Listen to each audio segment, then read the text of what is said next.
Bom dia a todos.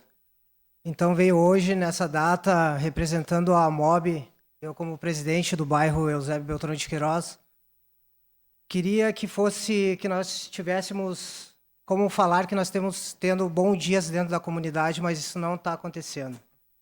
Eu poderia simplesmente pegar esse momento de fala que eu tenho neste lugar aqui, que se diz a Casa do Povo, para relatar que a maioria da população do bairro são pessoas trabalhadoras, mas essa frase todo mundo já sabe, isso é um fato.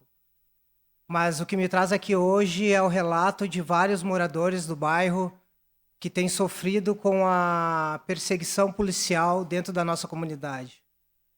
A gente sabe que é através de falas irresponsáveis e não tem como combater o terror colocando terror em pessoas que não tem nada a ver com uma guerra que já está declarada há muito tempo. Então, o que a gente vem sofrendo da comunidade? A opressão policial, e não tem outra palavra para não se dizer como tortura policial. A gente tem vários relatos, eu como presidente do bairro, a população tem me procurado para me relatar o que tem acontecido principalmente na parte da noite no bairro Eusébio Beltrão de Queiroz. A gente teve há pouco tempo uma luta muito grande para conseguir colocar iluminação em 13 locais, 13 postes de luz dentro da comunidade. Fizemos esse pedido várias vezes e a gente, por mais de 7 meses, não conseguimos alcançar isso. E agora, faz um mês, a gente conseguiu a iluminação nesses locais. Mas só que o que me passaram os moradores, que em certos locais, a própria brigada militar, vamos dizer assim, próprios policiais que estiveram dentro do bairro quebraram essas iluminações.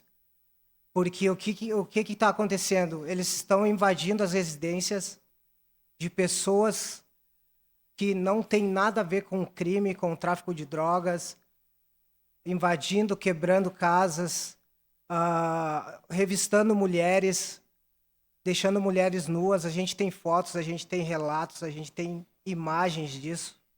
A gente está aqui por um pedido de socorro da própria comunidade, para que esse fato não venha se tornar diário, porque já faz mais de 20 dias que isso tem acontecido toda noite no bairro Eusébio Beltrão de Queiroz. Hoje, no bairro Eusébio Beltrão de Queiroz, o toque de recolher não é do tráfico, mas sim de um grupo de policiais que invadem lá toda noite, jogando rojão dentro das residências, quebrando antenas de TV, porque eles pensam que tem câmeras. Então, esse é o pedido de socorro de uma comunidade que está sofrendo diariamente com a violência. E eu acho que a gente não pode viver num país, numa cidade democrática, sendo oprimido por dois setores. Um que quer combater a guerra e outro que está levando a guerra para dentro de uma comunidade que até então sofre com muitas demandas, né?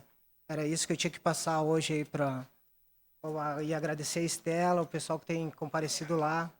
Se alguém precisar, a gente tem as imagens. Foi feito já um boletim de ocorrência sobre isso. E o que acontece é que foi tentado fazer uma manifestação esses dias. O pessoal foi hostilizado também, foi ameaçado depois dessa manifestação, que se retornasse a ter qualquer fala, qualquer manifestação, ia ser cada vez mais contundente a ação desses policiais dentro do bairro. Obrigado.